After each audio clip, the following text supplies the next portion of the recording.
네, 반갑습니다. 이노그래피의 이노입니다. 오늘은 제가 사진을 촬영하거나 편집하는 과정에서 애플 기기들을 어떻게 사용하고 활용하고 있는지에 대해서 말씀드리려고 하고요.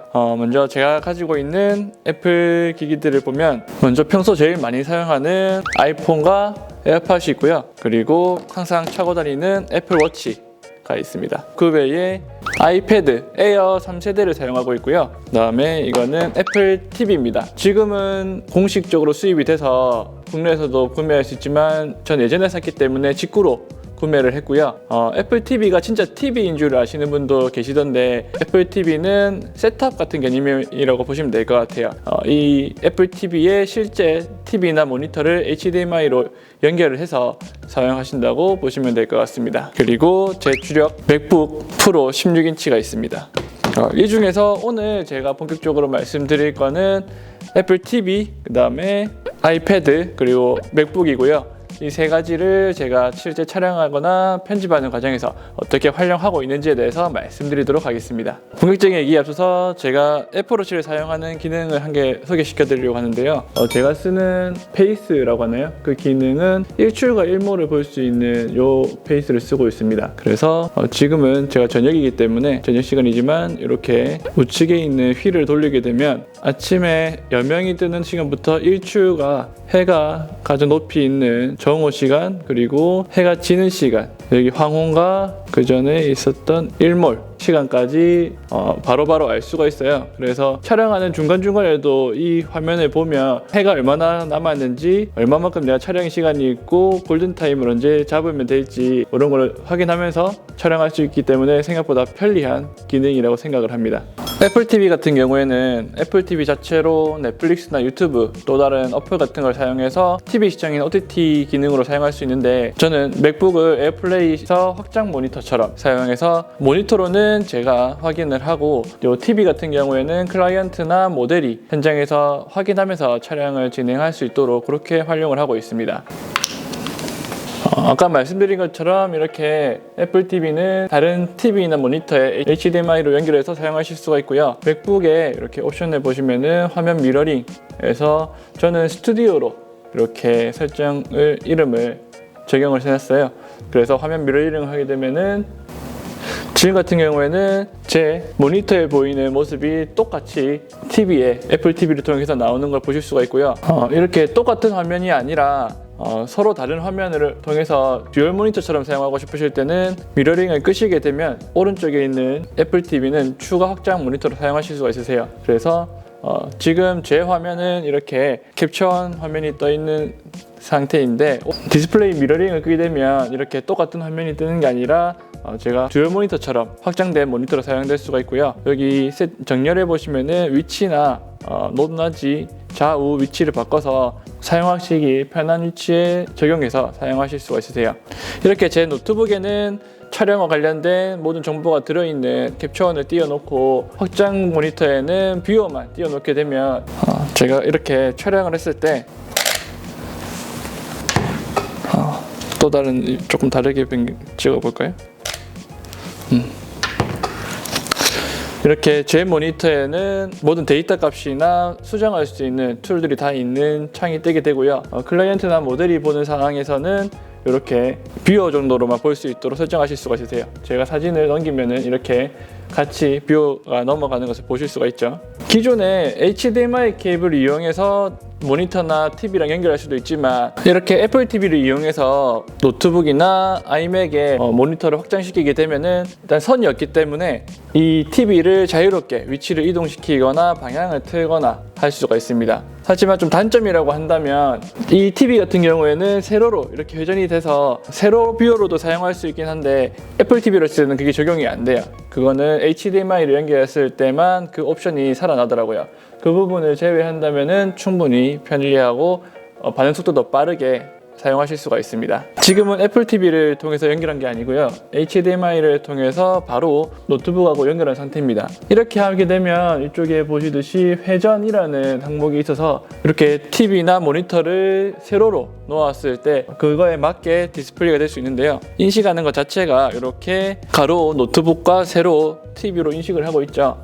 이렇게 모니터나 TV를 세로로 적용시킬 수 있게 되면 세로 사진을 많이 촬영하는 경우, 특히나 인물을 촬영하는 경우에 이렇게 TV를 최대한으로 활용하는 뷰어로 사용하실 수가 있습니다. 하지만 애플 TV를 이용해서 연결을 할 때는 이 회전이라는 항목 자체가 나타나지 않더라고요. 그래서 이런 기능을 사용하셔야 된다는 분들은 애플 TV보다는 직접적으로 연결을 해서 사용해야 될 것 같습니다. 애플 TV 같은 경우에는 촬영 외에도 강의를 하거나 핸드폰, 아이패드의 화면을 공유해야 될 때 현장에 TV가 있든 빔 프로젝트가 있든 HDMI만 연결되면 적극적으로 활용할 수 있기 때문에 HDMI만 있다면 거리나 환경의 제약을 덜 받고 사용할 수 있기 때문에 그런 부분에 있어서 활용하실 때도 충분히 좋은 제품이라 생각하고요. 매일 같은 장소에 연결을 하고 쓰신다면 한번 세팅하면 되겠지만 이동을 하면서 새로운 환경에서 애플 TV를 이용하거나 확장 모니터를 사용하실 때 베스트레스라는 어플을 사용하시면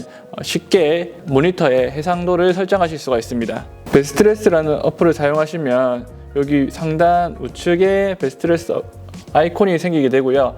지금은 모니터를 연결 안 해서 지금 자체 빌트인 레티나 디스플레이만 이렇게 해상도가 나타나지만 제가 스크린샷으로 보여드릴 화면을 보시면은 애플 TV를 인식해서 그 해상도도 바로바로 클릭으로 설정하실 수가 있습니다. 이 어플을 사용하시면은 새로운 모니터를 연결을 하거나 이동을 하셔서 새로운 환경에 가셔서도 빠르게 세팅 값을 잡으실 수가 있으실 거예요. 다음으로 제가 사용하고 있는 애플 기기는 아이패드입니다. 저는 아이패드 에어 3세대를 사용하고 있고요. 애플 TV와는 달리 자체 디스플레이가 있고 그다음에 휴대성 또한 편리하기 때문에 애플 TV보다는 좀 더 다양하고 자주 사용하고 있는 것 같아요. 맥북하고 아이패드하고 같이 사용하는 경우에는 캡처원 프로그램을 이용해서 연결을 하거나 애플 자체에서 가지고 있는 사이드카라는 기능으로 사용하고 있습니다. 캡처원을 이용해서 테더 촬영을 할 때 촬영 탭의 우측 하단에 보시면은 캡처 파일럿이라는 기능이 있습니다. 그리고 아이패드에도 캡처 파일럿이라는 어플을 받으시고요. 패드에서 캡처 파일럿이라는 어플을 실행시키시고 캡처원에 있는 촬영 탭에 캡처 파일럿의 서버를 시작시키시면 이쪽에 띄어져 있는 세션의 서버를 뜨는 거 보실 수가 있습니다. 그래서 제가 실제로 테더 촬영을 하게 되면 이렇게 제 맥북의 캡처원에서 촬영된 사진을 여기서 이렇게 보실 수가 있어요. 다시 한 번 더 간단하게 촬영을 해볼게요.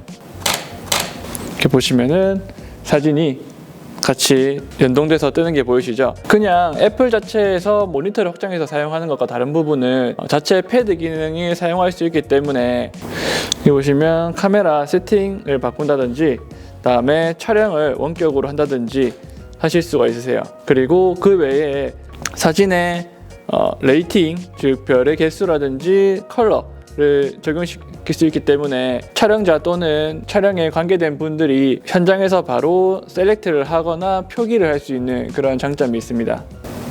보시면은 카메라 모드라든지 감도라든지 조리개 수치를 전부 다 이 패드를 통해서 이 어플을 통해서 적용시킬 수가 있어요.